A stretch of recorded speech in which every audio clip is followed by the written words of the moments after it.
Olá, tudo bem? Quero saudar você com a graça e a paz do Senhor Jesus e lhe dizer que você é muito bem-vindo ao nosso canal e à nossa série Entendendo o Livro dos Salmos. Pronto para continuarmos a nossa caminhada no livro dos Salmos, entendendo o livro dos Salmos? Muito bem. No primeiro vídeo, não sei se você lembra desse detalhe, eu mostrei algumas dicas e uma delas foi exatamente sobre o tipo de salmo que você está analisando.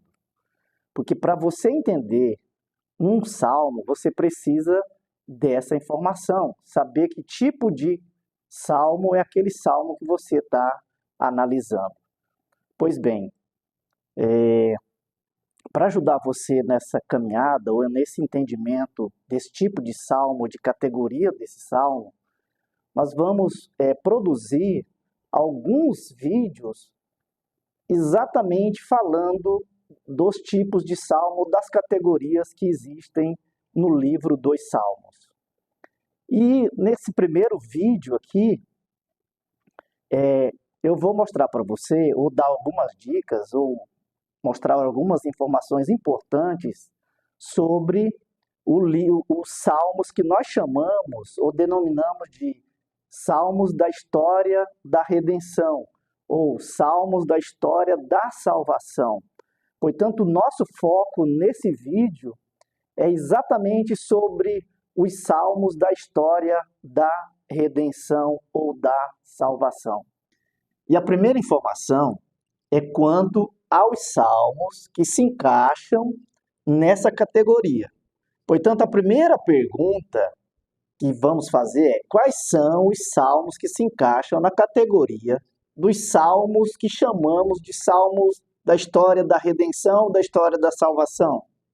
A resposta é: os salmos da história da redenção ou da história da salvação, eles são 6. E quais são eles? O de número 78, o salmo de número 105, o salmo de número 106, o salmo de número 107, o salmo de número 135 e o salmo de número 136. A segunda informação, ou a segunda pergunta que você talvez esteja querendo fazer é exatamente isso. Por que esses salmos são chamados de salmos da história da redenção ou da história da salvação? E aí a resposta é exatamente essa. Porque esses salmos, ou estes salmos, eles têm como foco a história da obra salvífica de Deus em relação ao seu povo. Portanto, quando você analisa esses 6 salmos, você vai notar que esses salmos têm o propósito de mostrar as maravilhas de Deus, ou as maravilhas que Deus fez em favor do seu povo. E aí é interessante que uma das características desse tipo de salmo é que ele sempre vai narrar ou vai mostrar desde a criação, passando pela escolha ou eleição do seu povo, e principalmente sobre a libertação desde o Egito, a saída do Egito até a chegada do povo de Deus na terra prometida. A terceira informação é que os estudiosos vão dizer que esses salmos eles eram cantados principalmente no dia da celebração memorial dos judeus. Ou seja, estes salmos eles eram cantados no dia da celebração da ceia judaica, que muitos chamam de Páscoa. E isso faz muito sentido, pois, afinal de contas, nestes salmos nós encontramos os detalhes daquilo que aconteceu na libertação do povo de Deus, desde a saída do Egito até a entrada do povo na terra prometida. Portanto, lembre-se, os salmos da história da redenção são exatamente os salmos que contam aquilo que Deus fez pelo seu povo no decorrer da história.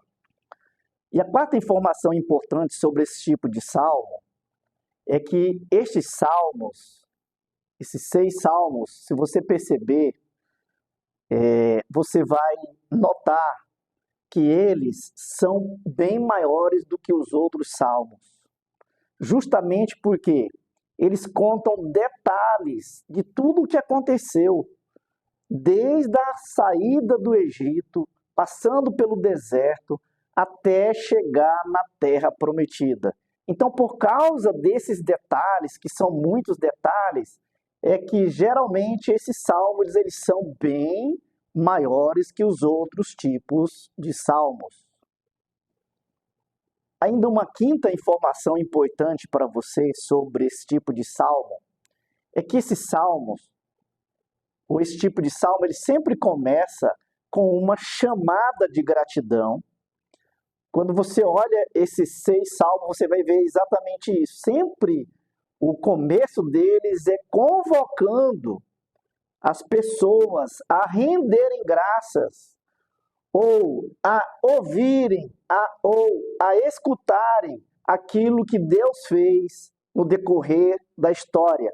E ele faz essa chamada exatamente porque é isso que Deus espera do seu povo. Gratidão por aquilo, ou como forma de gratidão por aquilo que Deus fez por eles no decorrer da história deles. Pois bem, deixa eu dar um exemplo clássico de um salmo da história da redenção para que você entenda melhor aquilo que a gente está falando. Então, um dos salmos, ou um dos exemplos clássicos de um salmo da história da redenção, é o salmo de número 136. E sobre esse salmo especificamente, eu quero ainda trazer algumas observações importantes para que você compreenda ou entenda este salmo. A primeira informação, ou a primeira observação, é que esse salmo ele deveria ser cantado de forma responsiva. Ou hoje, quando você for ler esse salmo deve ser sempre lido de forma responsiva. E o que é ler um salmo ou cantar um salmo de forma responsiva? Então, eu quero mostrar para você exatamente isso. Antigamente, esse tipo de leitura ou de cântico, que nós chamamos de responsivo, ele era muito aplicado, ou muita gente fazia exatamente isso. Então, para um exemplo para você, ó. Na minha conversão, ou na época da minha conversão, existia um cântico que dizia mais ou menos assim, ó. Era onde o dirigente, ele começava falando o nome da pessoa e ele perguntava assim, ó. Por exemplo, vou dar o meu exemplo, né? Então, o dirigente sempre olhava para mim e falava: Fran, você ama Cristo? E aí eu deveria responder cantando assim: ah, eu amo a Cristo, ah, eu amo a Cristo, ah, eu amo a Cristo. E aí o dirigente mais uma vez perguntava: por que você ama Cristo? E eu tinha que responder: porque ele morreu por mim, aleluia. E aí, esse tipo de cântico, ele demorava muito, porque o dirigente saía perguntando para as pessoas, fazendo perguntas, e eles tinham que responder cantando. E é interessante que sempre a resposta de um não era a mesma do outro, porque ele teria que responder lembrando daquilo que Deus fez na vida dele ou na história dele. Quanto ao Salmo de número 136, eu não sei se você percebe isso também, mas sempre o dirigente faz a pergunta e a congregação ela responde, só que com o mesmo versículo, ou no mesmo versículo, ou no mesmo verso. A segunda observação é que nesse salmo nós somos convidados a render graças ao Senhor pela sua misericórdia, por todos os feitos dele na história. Agora preste bem atenção nesse detalhe.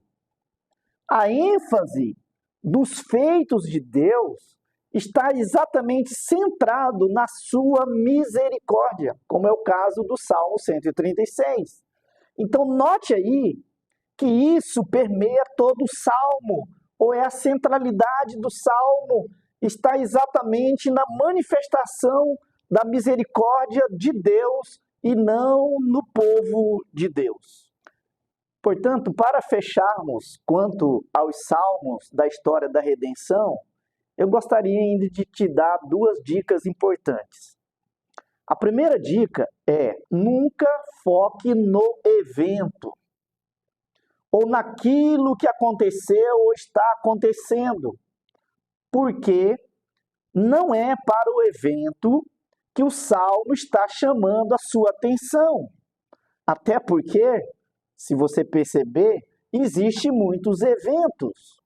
E aí você não vai poder escolher um evento específico para chamar a atenção. E é exatamente isso que você precisa perceber e entender, que não é para o evento que o salmo está focando, ou o foco do salmo não é no evento. Por isso, essa é a segunda dica. O foco sempre é teocêntrico. Portanto, como já dissemos nos vídeos anteriores, mesmo que este salmo específico de 136, ele seja ou esteja na categoria dos salmos da história da redenção, mas o foco não está no evento, não está na história daquilo que aconteceu, mas no Deus da história.